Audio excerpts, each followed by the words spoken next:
Hello and welcome to lesson one. In lesson one, we're going to share with you the butterfly model, and this is the model used by system thinking organizations to kind of help think about systems and about change. And before we go into that, a quick question: how do we become more effective as leaders, coaches, and mentors? I believe the answer is when we go from conscious competence to subconscious competence. That is where we gain mastery of the domain that we specialize in. Yeah, and the road to mastery essentially can be viewed as a three-step process. Um, and the three-step process are as follows. The first is, of course, you want to create an explicit model to help you think about the change or the thing about the system. So, to give you an example, for instance, when you want to look at how students learn, you want to better understand how students learn, you want to create a model to kind of represent how students learn. So, in the teaching and learning domain, for example, I think many of you would be familiar with this thing called the Petals framework.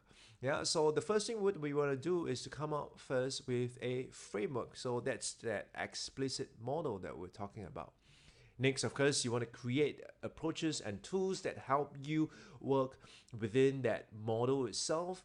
Yeah, and so back to the Petals example, based on the Petals framework on students' engagement, you would then formulate certain approaches, strategies, based on what you're going to do under pedagogy, what you're going to do under tone of environment, experience of learning, so on and so forth. Yeah, and also the specific tools that you want to use with teaching and learning. Yeah, so that's the second step. And the third step, of course, is when you continue to refine the model, yeah, and you want to reflect on the practices that you have put in place. Yeah, and again, this is something I think many of us are familiar with. It's called assessment and review (A&R), or now it's been called evaluation. So these are, after we evaluate our practices, we kind of refine it over time, and as we go on from one level to another, that's how we gain mastery. And this approach was actually given by Dr. Stephen Ober, not Stephen Covey. Dr. Stephen Ober. Stephen Ober is one of the key member who created this model called the butterfly model, and that's what we're going to be talking about here. Yep. And so this is the butterfly model. Um, and how I got acquainted with this model was in 2011. I attended this coaching program called Coaching from System Perspective, organized by Society of Organizational Learning. That was about 4 years ago. And I still got a picture of it here. And let's see if you can spot me. Yeah, I think I should be quite easy to spot, the one with the shiny head. Okay, and so let's go in a bit more detailed about the butterfly model. But before we go into that, why is it called butterfly? Simply because it is shaped like one. If you look at the oval shapes, you would see the why it's been called the butterfly model. So that's a fun fact. Secondly, when you think about a butterfly, many times we think about it in the form of transformation. It symbolizes transformation, and the transformation is what we want to work towards, where our people transform into better individuals, just like the caterpillar transforming into a beautiful butterfly. And the third reason why it's called the butterfly model was because of this concept called the butterfly effect in chaos theory. Um, the butterfly effect was coined by Edward Lorenz, is essentially derived from the metaphorical example of how the flapping of a butterfly would result in a hurricane several weeks later. Well, just for the record, it is not real, but it is used as an analogy to explain cause and effect. And that's what we're looking at when we're using a model to help us understand change. We want to know what are the causes and what are the effect of those initiatives that we put in place. Okay, And so now, just to give you a little bit more explanation, we want to take this butterfly model and share with you each of the components. So, like you to think about a system or in any organization, there will be always what we call an internal system and an external system. Okay, and with these two systems, we can map an entire continuum of visibility as depicted by the red double-headed arrows, running from less visible to least visible, which I'll explain in a minute. But first, we'll start in the middle, which is most visible, and this is where face-to-face interactions takes place. So going back to the Stephen Covey story on a subway, that we cover in the introductory video of this module. In case you have not reviewed that video itself, I strongly encourage you to do so because it gives you an explanation of what mental models are, as well as the paradigm shift and how paradigm shift can make that quantum leap, the significant change that we're looking at. Yeah, so back to that story, what he'd experienced, what Stephen Covey experienced on the subway was what's most visible. Yeah, the kids were wreaking havoc, and the father seemed to be not bothered. Bochap, as what we call it here. Yeah, and at the most visible level, that's how we see it. But until Stephen Covey spoke to the father, who then revealed the situation they've experienced, there is no way he could understand what's going on.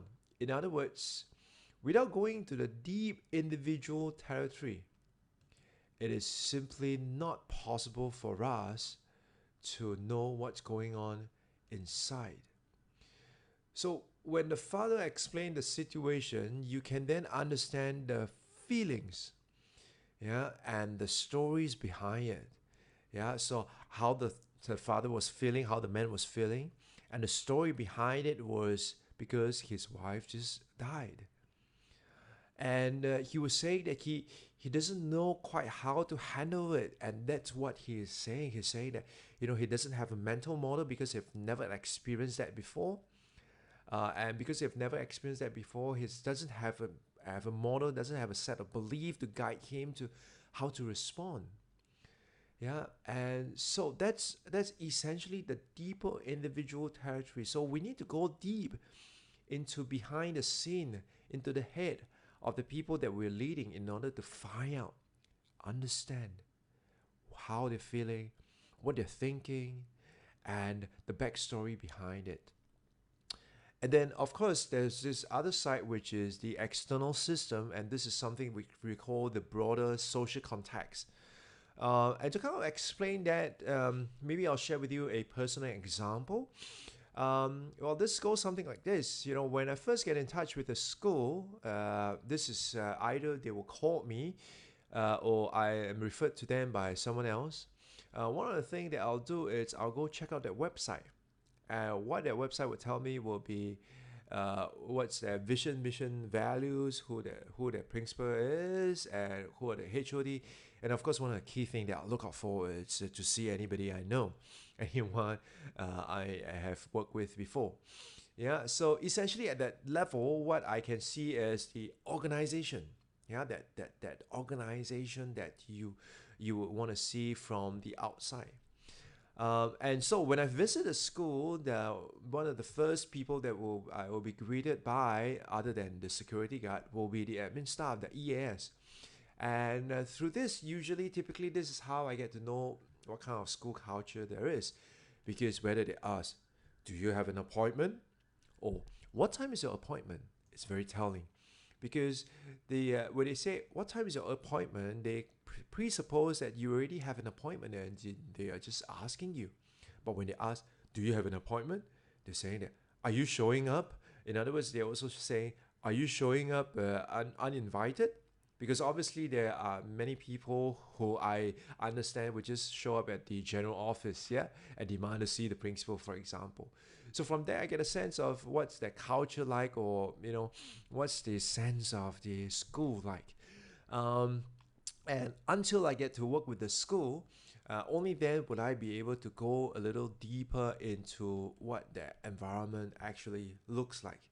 Yeah, and so with this butterfly model, it kind of give us a better way of looking at the system, the external system, and the internal system. So the point I'd like you to note here is that as you're working with the people, what you're saying, what you need to do is really to go into the internal system, the backstory, yeah, and because what's gonna be seen outside is what is the external system. So there are several tools to help us uncover the internal system because you can't just walk up to the person that you're leading and say, "Hey, can you tell me what are your belief, how you feel, and what are your critical story?" They'll be like, I don't think I want to tell you." Yeah. So what are some tools that you can use to uncover internal system? The first one, what we do during some of our courses that we run, like for example, our personal mastery course, we get people to do this exercise called the life cycle. So essentially, it's just like, for example, depicting your life in the form of a life cycle from birth up until now. And what we get you to share, what are the high points and low points of your life. Quite critically, at this point in time when people do the sharing, they will reveal or unveil to you what was happening in their life. And from there, sometimes you get to understand, oh, this is why this person have been doing this, or this is why the person behave in such a way when something like this happens. Okay, so that's the life cycle tool. And of course, we may not always have the time to do this. So the other thing that we get people to do uh, is to craft their own mission statement. This is something that we do when we coach KPs or reporting officers in terms of how they conduct their work review sessions. We get them to write what we call a mission statement.